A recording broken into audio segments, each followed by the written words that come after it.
Alright, welcome everybody to number 12 in Grandmother's Velvet Garden. And today we're going to once again enter into the plane of imagination together. So I welcome you to come along. Okay. So standing on the land with the sky above and the sea that surrounds, we call in the elements of fire,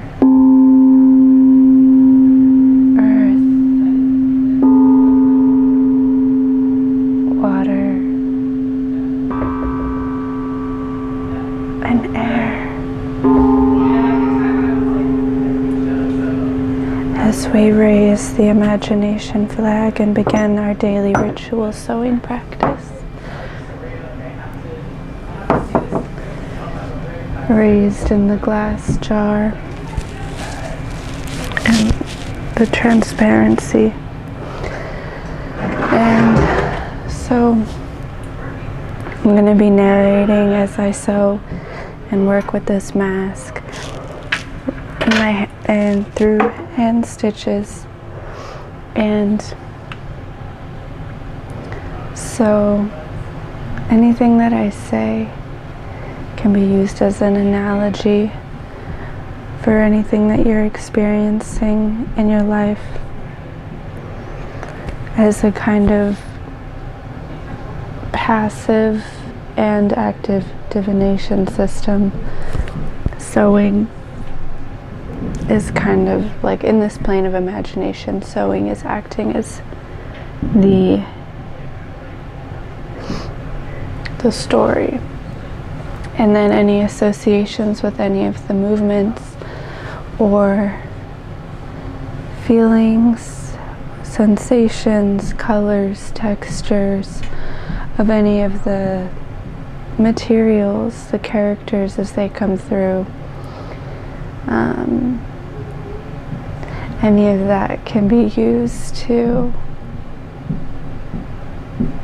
give insight into your story as it comes into contact with your story and your experience in this existence. And so this is our head form pipple, and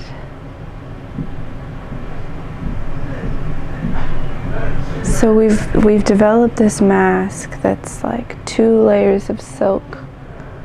Well, 1 layer of silk, 1 layer of rayon around the face. Okay, and then, or around the nose and the mouth. And then we have this headband to kind of like hold it in place. And then we have our veil. And then behind the veil is our power button.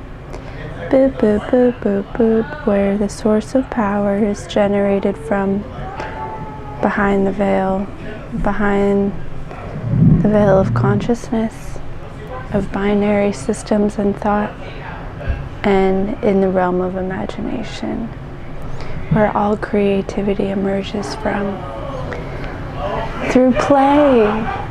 And so we're gonna play with our materials now. And so what we have left to do here is connect the power, the power source. I think the power source needs to be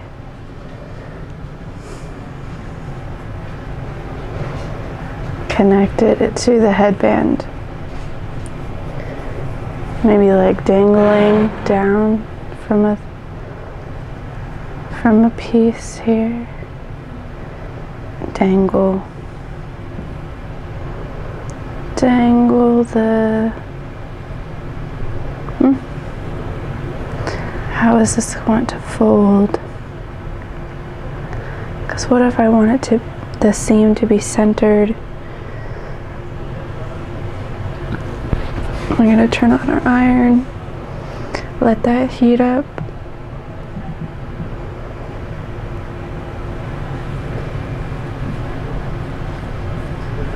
And while we're letting that heat up, we're going to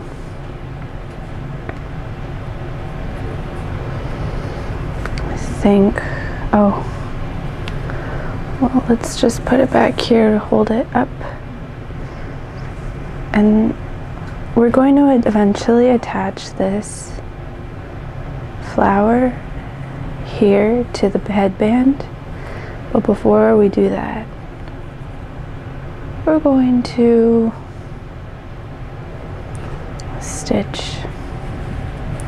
finish stitching this in place.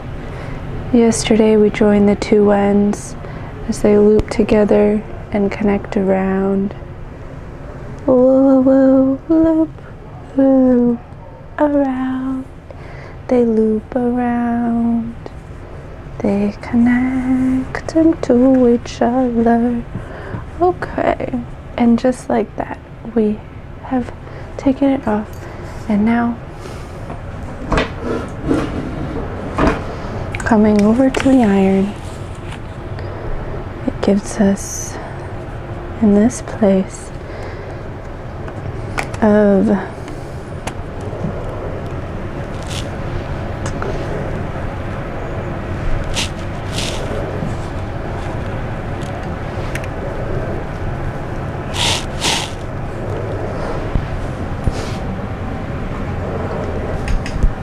stitching here. Okay, so you're welcome to stitch along and sew any of your projects, or if you're just living your life and are finding relevance in this narration and space of insight.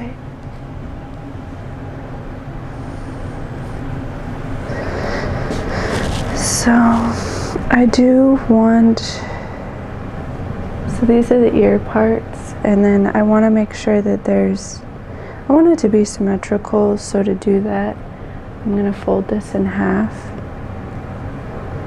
and then mark with the pins. So this is like the ear, and then when I fold it in half,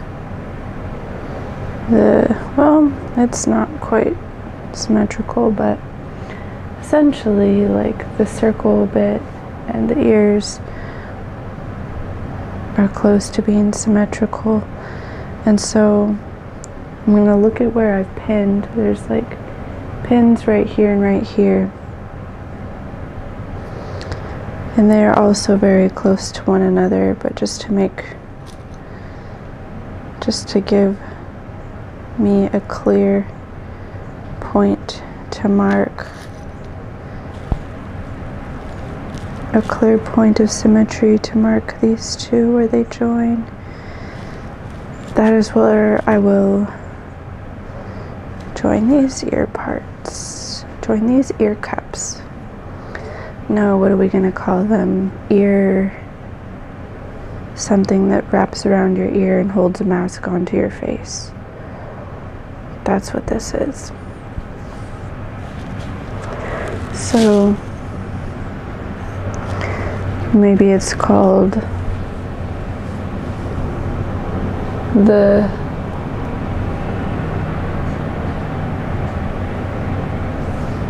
it's like the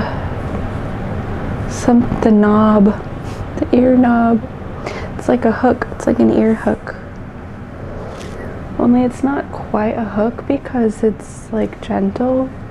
It's just like soft fabric. So what would you call that?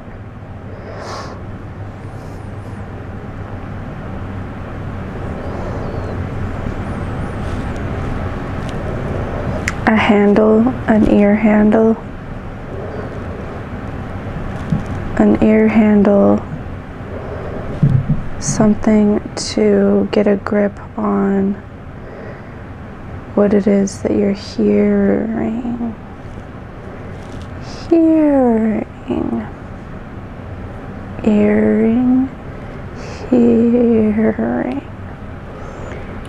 Hearing right here. Shearing. What does she hear? What does he hear? What do they hear beyond in multiplicity of our identities? What is heard by the hearer? What is holding that handle?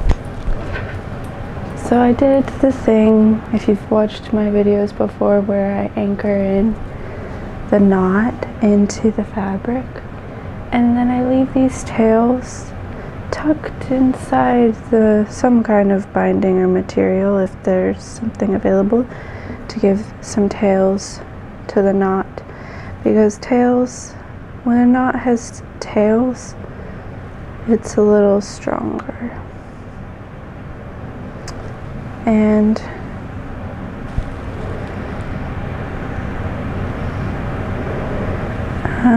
we're gonna be going across this. I was kind of thinking, like, how should I hold this practice of sewing across the headband right now, presently? Do I want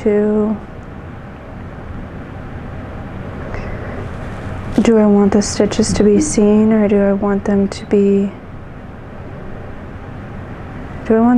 above, where I stitch above to be presented above, or where I stitch below to be presented below? In that sense, was it really presented when the eyes are above? But not all eyes are above, some eyes are below. So who is getting priority of where the stitches are being presented as I stitch them? And right now it is me, because I'm sewing it, and it is you as I am showing you where I'm sewing it, so you can see what I'm doing. And that is where we're at.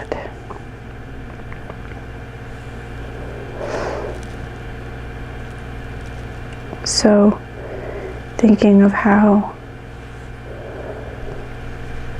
the design in all its multiplicities of existence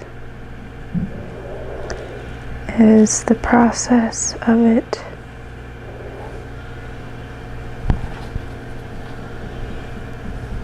something that is generated. What does the process generate? Does it generate accessibility?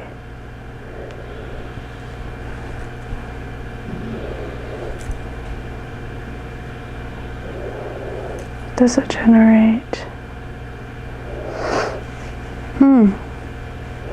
I see. So here I have an opportunity, as I can kind of like readjust that where the circle was exactly.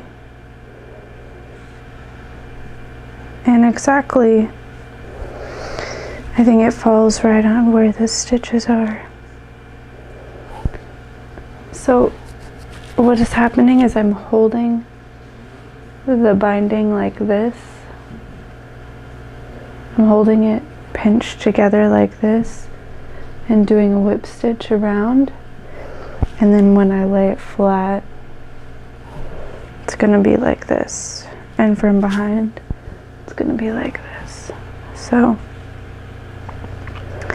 there's a little insight for you. So I'm gonna continue with this until I approach the center point that I identified where the red stitches are.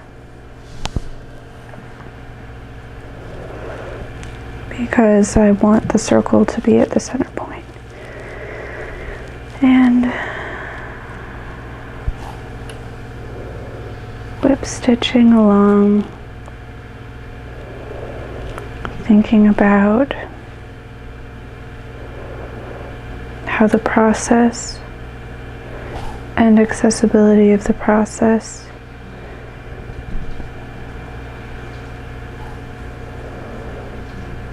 is a part of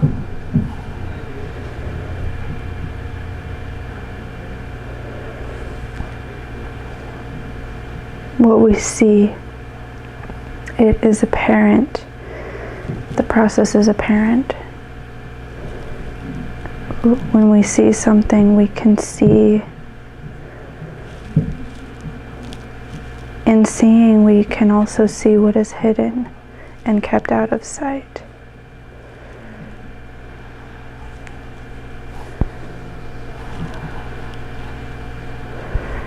And so,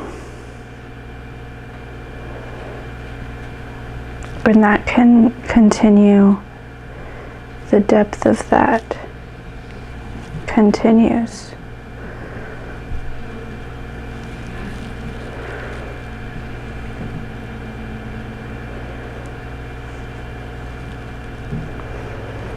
Meaning that what we do not see and what we see, once it's revealed, new depths can be plummeted even further, and then the next thing is revealed and it can go deeper and deeper. But at the same time,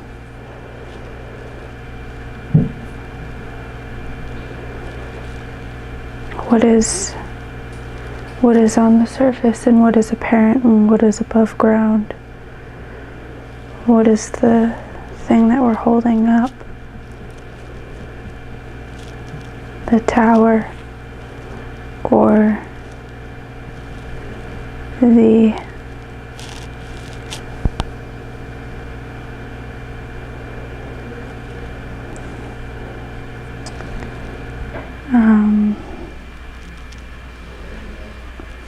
mud dome that was sculpted with our hands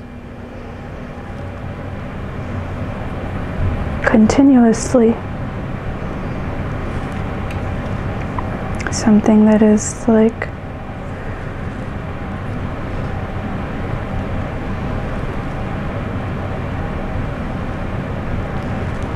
being so closely related and intimate with the process. Looks like we have we got it. There was like a little, I'm sewing with a double thread and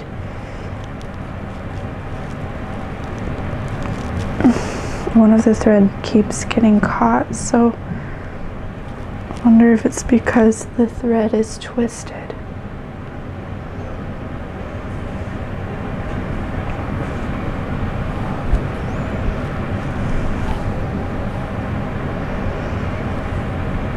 Sewing along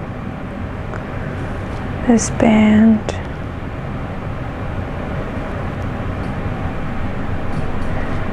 where the excess has become a point of convergence and twisted identity. It has become a point of twisted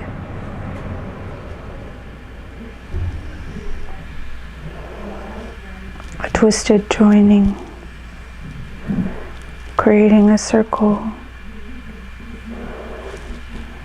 reflecting an empty circle of our power source, above and below.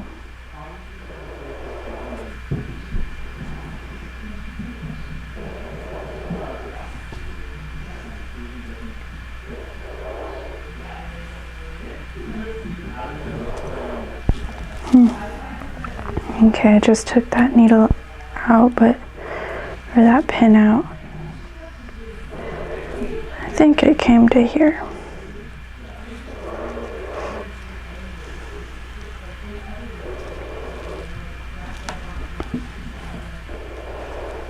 Let's see.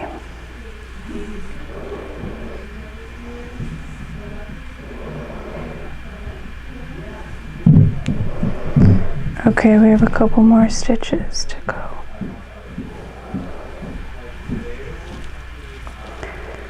When I folded it in half to check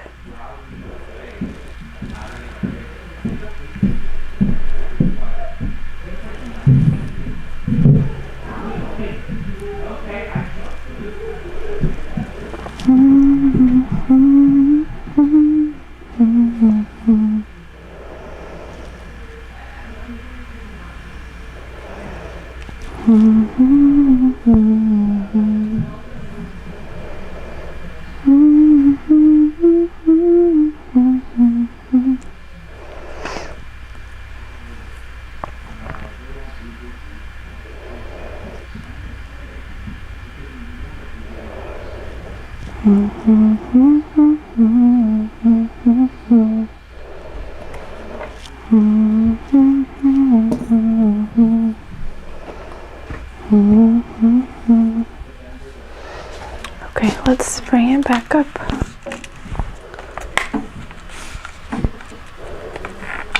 To Pipple. Pipple. Pipple.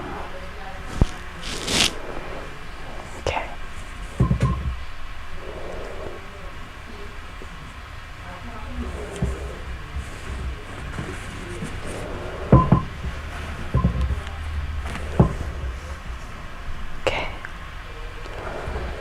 Now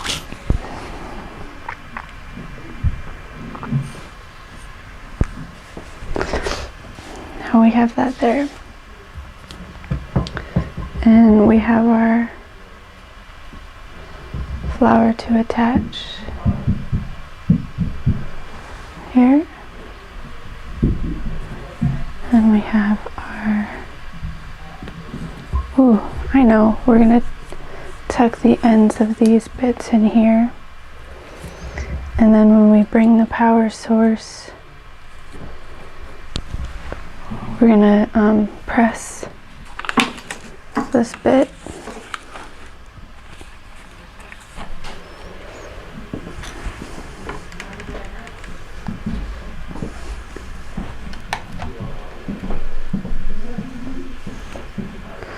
Press this little green bit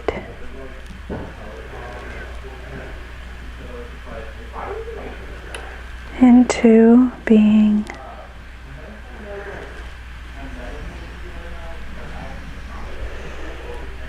Here, centering the seam line so it doesn't have to hang on the left or the right. I'm just holding it and while the iron is here and moving the iron across.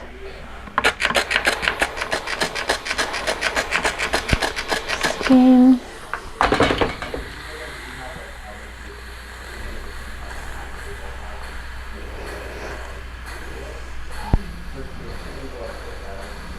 There we have a centered piece to connect the power.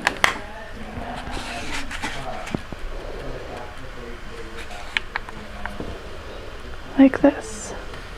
So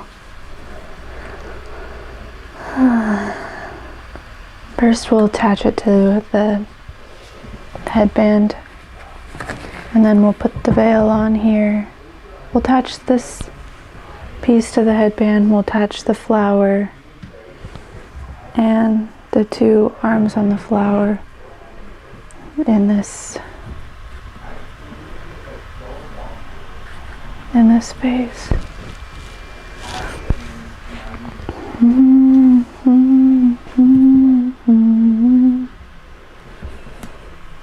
So I'm gonna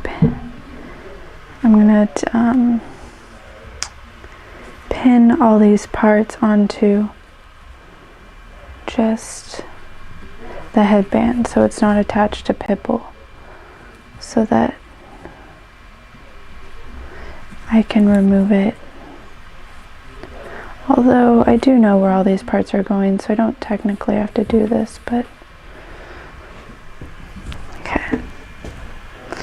Yeah, it's kind of just in the way, so I'm gonna take that off.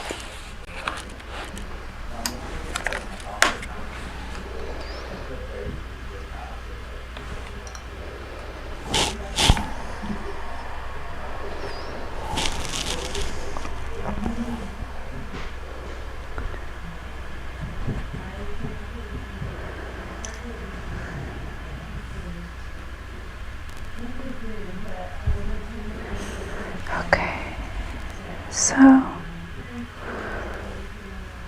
want this on the inside.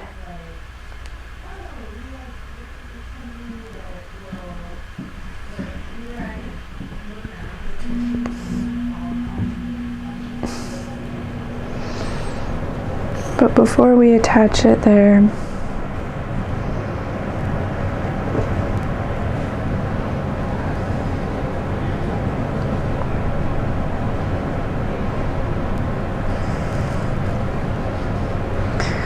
we do need to sew it down here. Sew down the seam, and while I'm at it, I'm just going to finish off both ends so that I can attach it without having to finish any edges.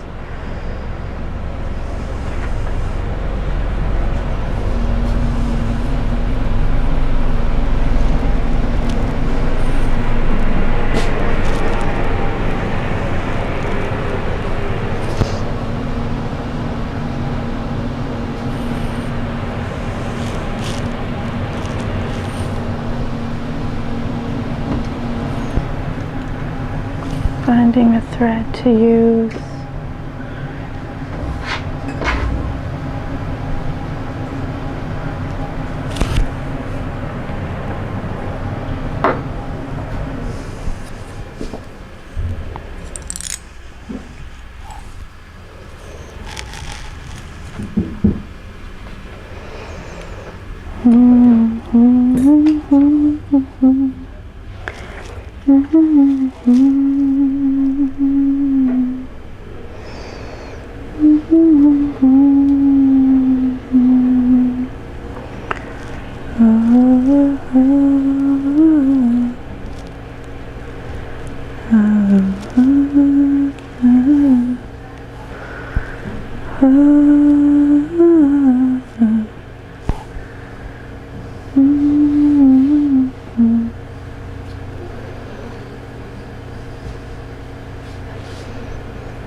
Anchor inside.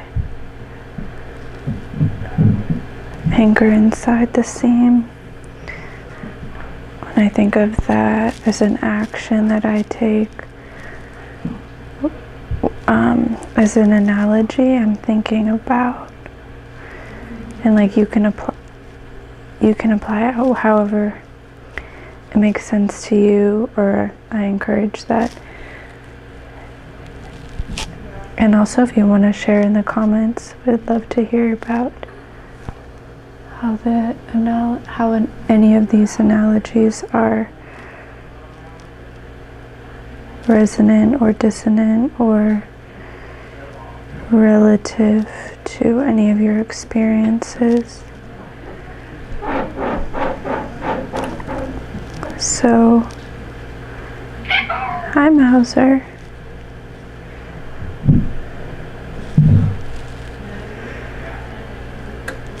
So anchoring into the seam is like visualizing and anchoring into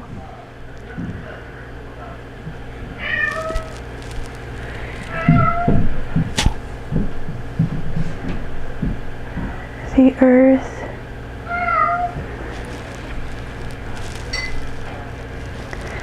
Anchoring into the infinite source.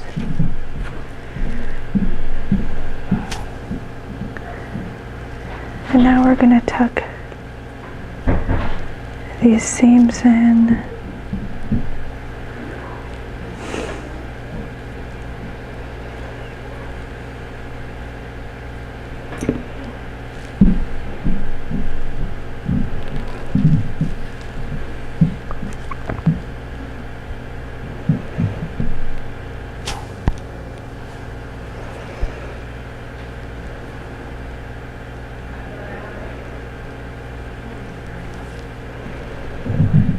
finishing off this edge.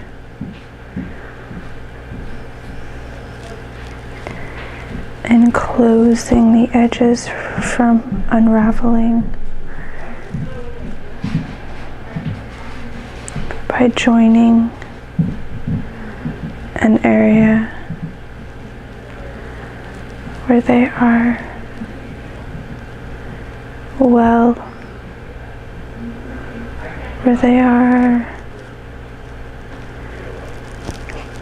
at the edge but not on the edge.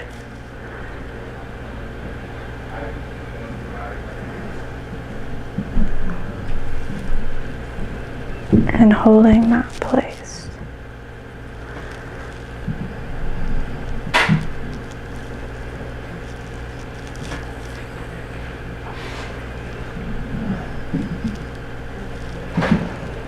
What is it like to be at the edge, but not on the edge?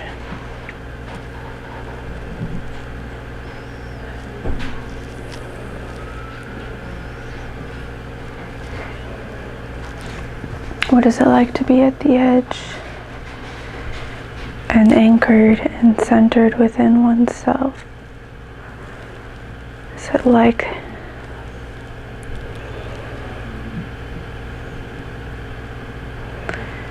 it becomes a part of something greater?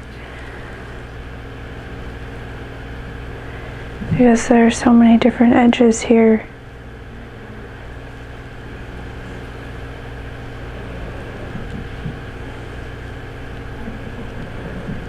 That can be regenerated.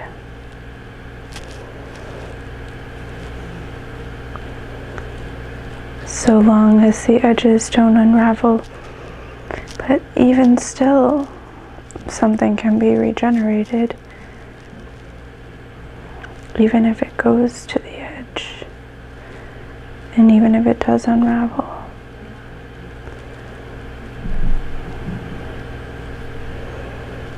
Then it has a chance to be woven or spun or knitted into a new pattern. And here is like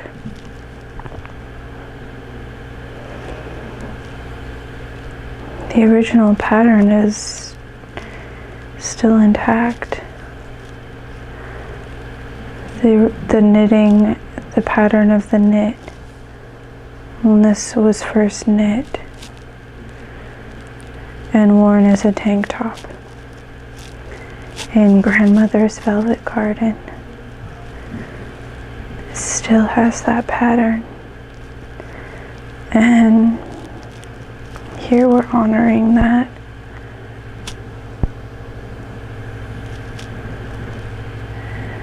And by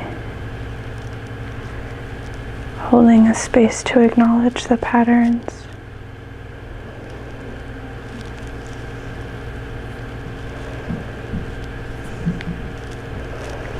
the patterns of the situations that each of us are in, and what pushes us to the edge of unraveling, or what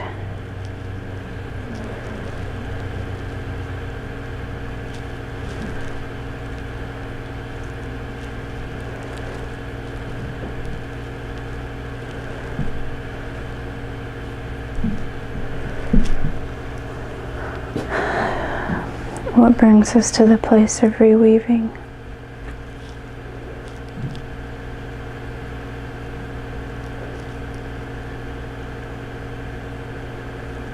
How can something be unraveled before there's ample weavers?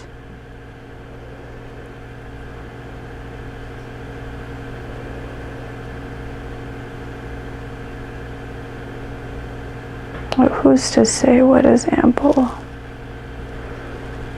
Because we have plenty of weavers.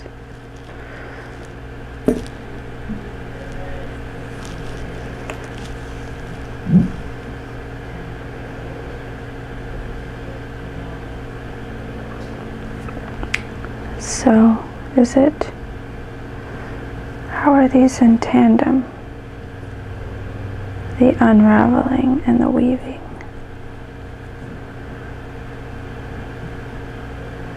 At what pace?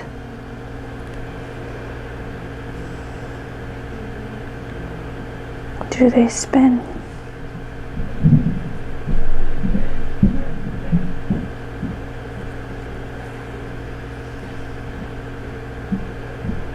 At what pace do they unravel?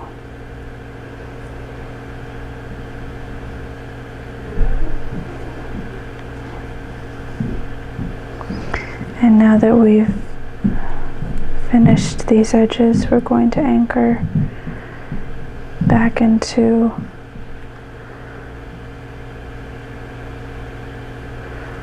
this material.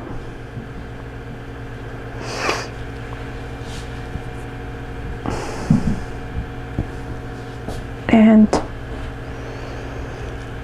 going to connect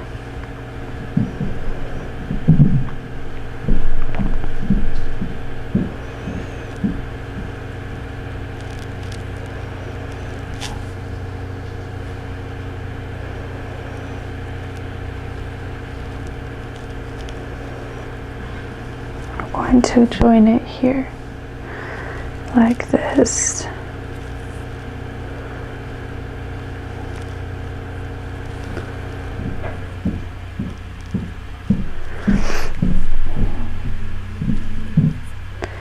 It's like our power source is like a tassel.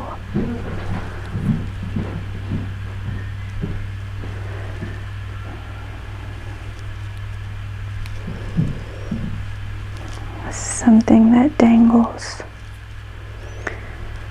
Well, it does a lot of things, but how does it dangle, if at all, given this situation?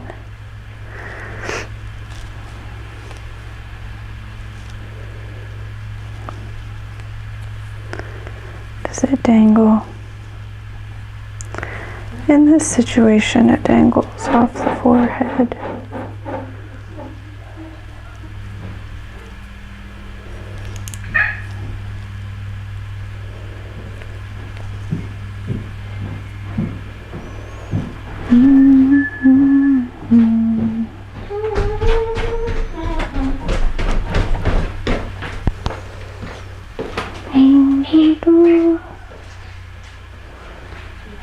So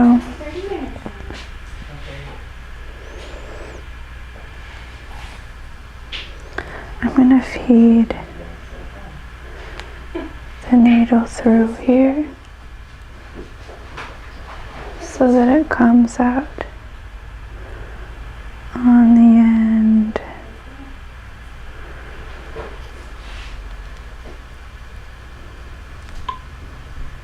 It will be the same thread that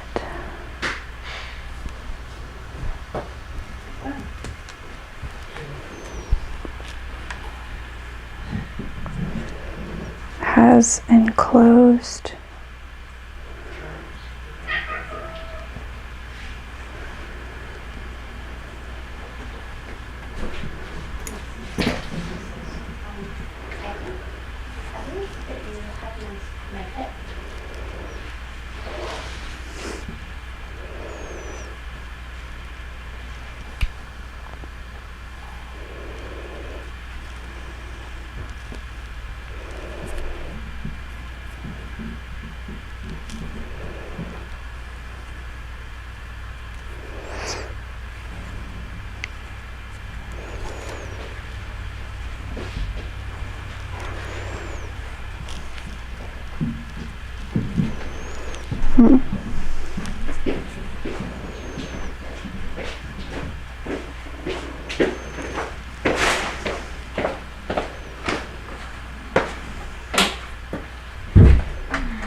joining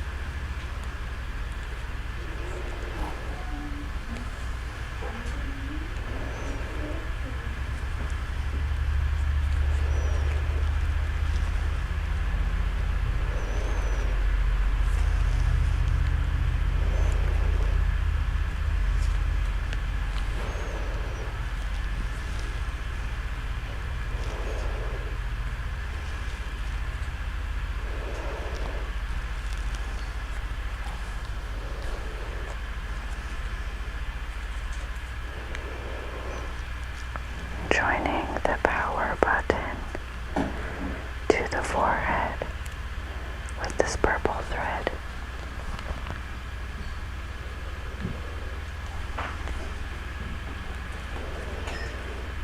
And now we're going to knot it off.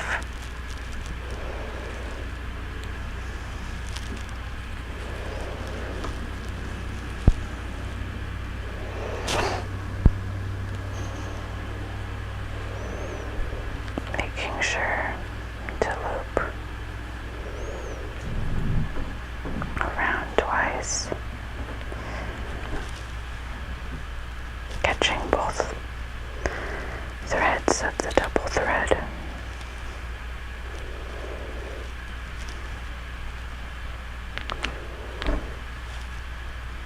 Being sure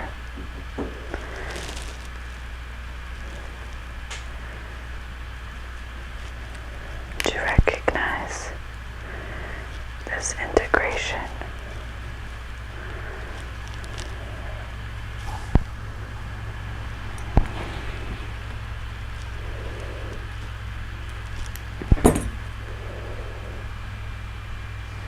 Okay. So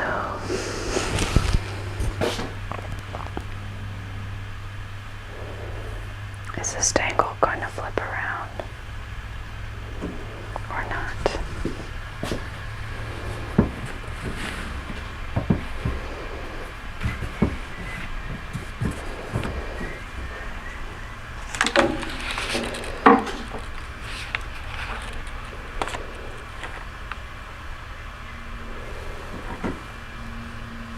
I think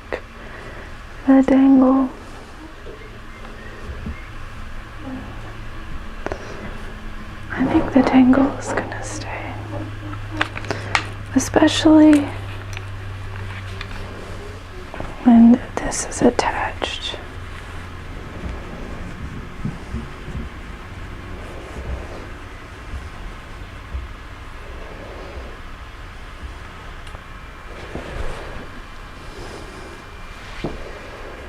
Boop, boop, boop, boop, boop. Oh, Pipple, this is gonna be so great. Maybe not great, but it's gonna be so grandmother's garden, if you ask me.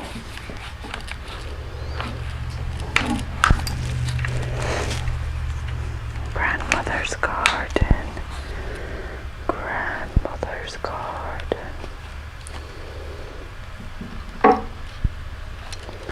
Grandmother. Oh, grandmother.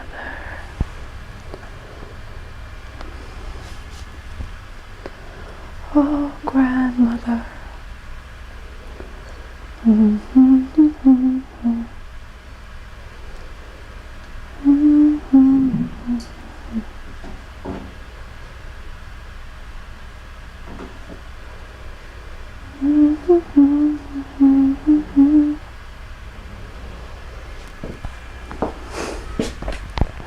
So here we have the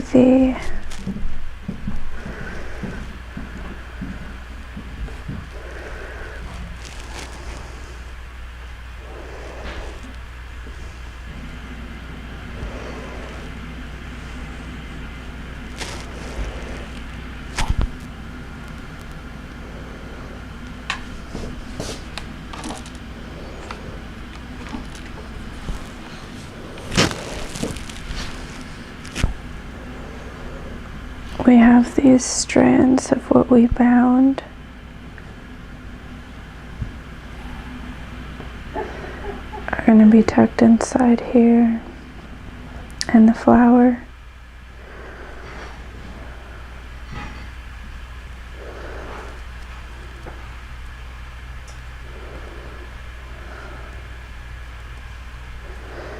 The flower is going to be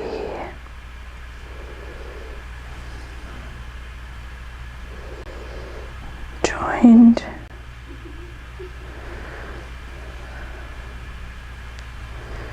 to right here,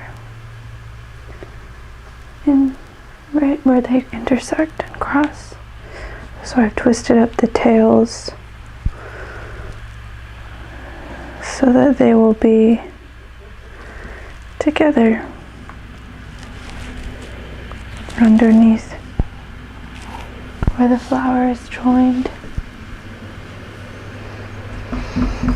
And now I need my thread, the green. We'll be using the green.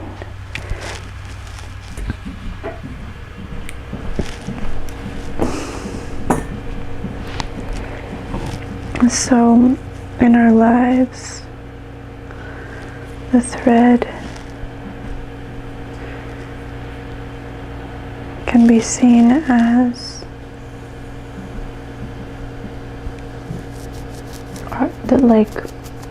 our trail. It can be seen as a mapping.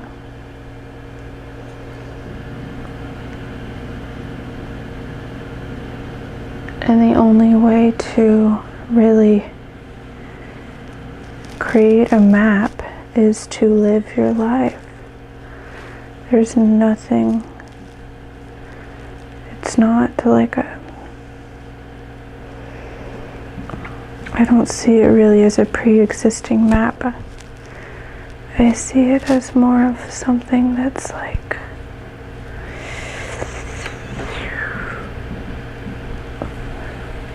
it becomes, that's what it becomes as we journey through. Anchoring in here.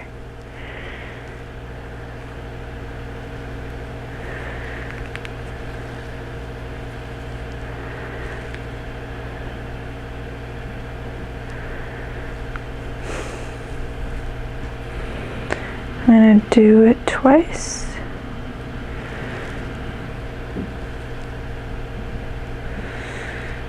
So then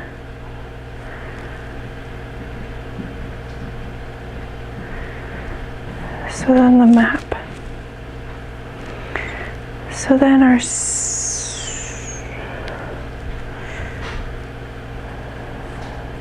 our securities become in our relationships.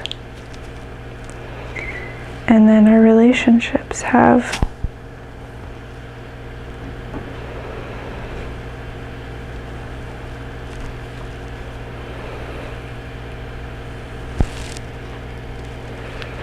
an effect and on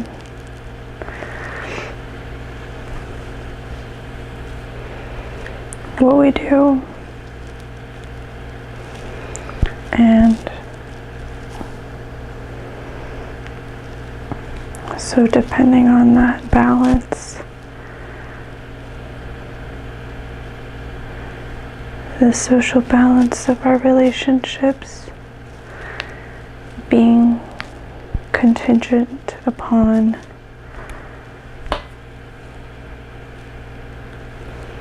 however we accept each other and however we see our differences and however we coexist and co-create and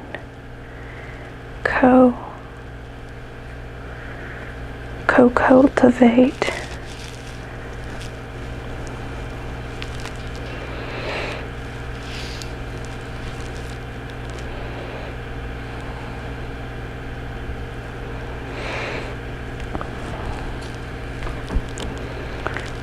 So before we attach the flower here, we're stitching the bound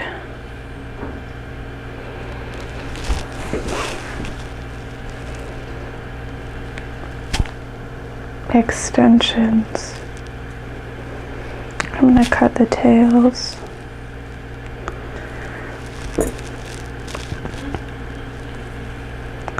The bound extensions.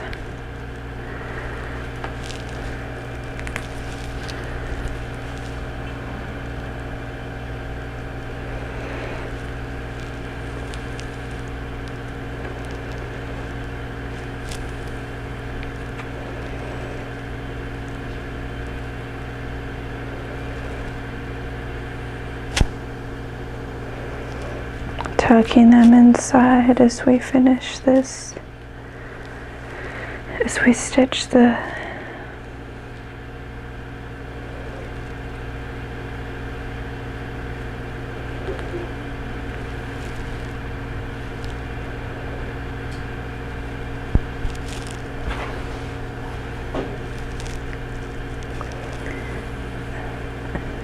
joint, the twisted joint.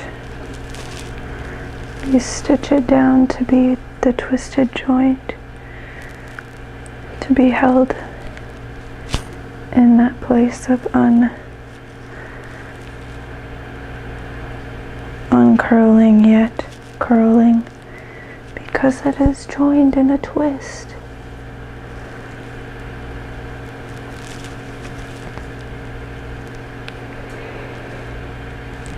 Right over left from above, and left over right from below.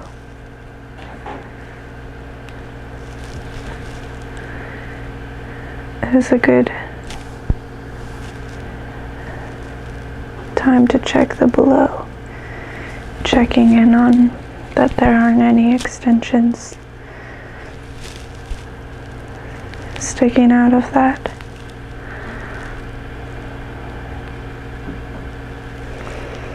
And also saying that there are, in fact, 4 sides to this cross, and where the extensions are sticking out,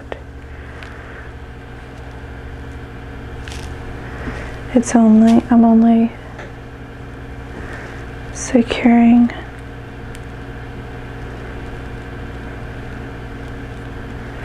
two of them.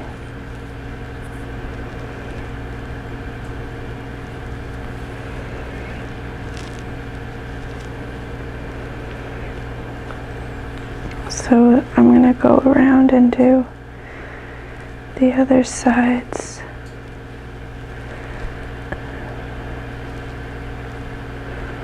Securing all 4 sides of this twisted juncture.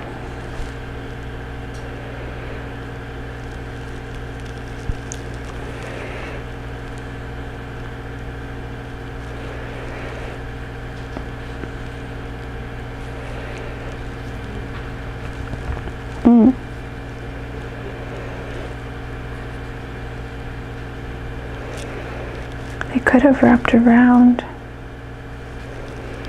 and become loops, but I already stitched it and I don't want to unstitch it right now. At least the other side. And I don't want to just have one loop.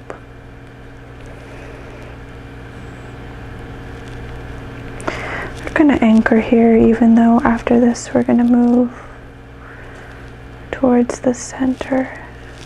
We'll just do one anchor.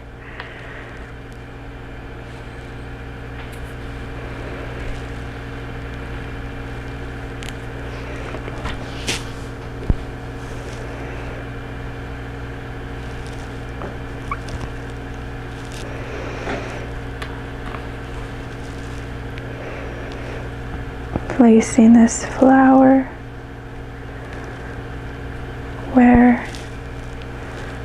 The 2 green petals are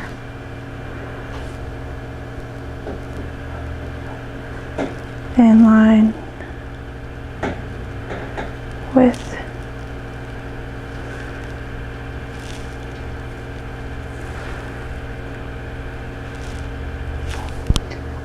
the headband.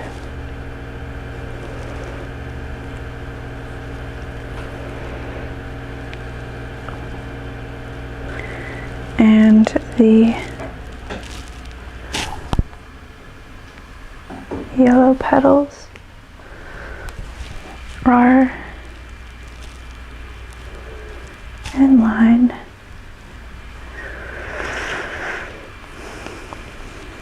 with the extensions and the loop.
Okay, looking to see that the back of the flower where the knot is secure. And now we're going to find a place to anchor this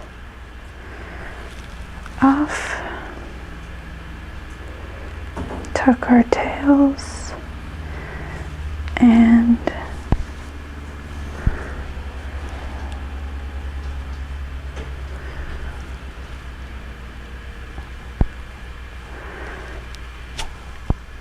then we'll move on.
And there we have it so far.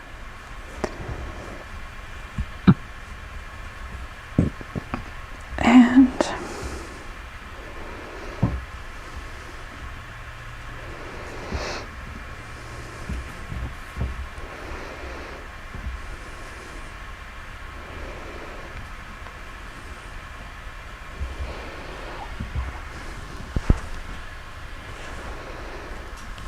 seems like this is a place where it might rest on the forehead.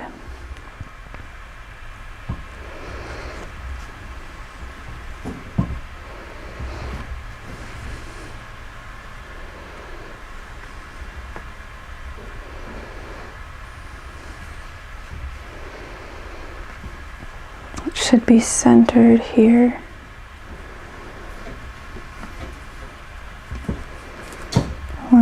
When it lifts, it should be centered over this.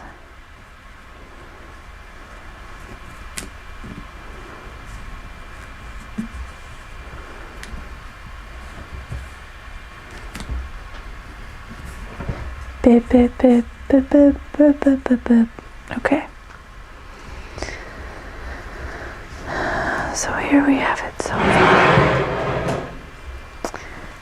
And thank you everybody for joining us today in the plane of the imagination.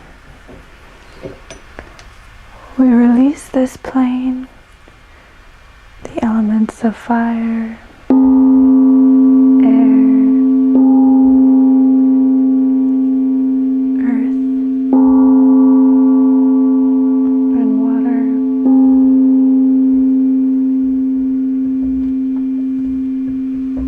laying the flag to rest until our next entrance into the plane. So, thank you. See you next time.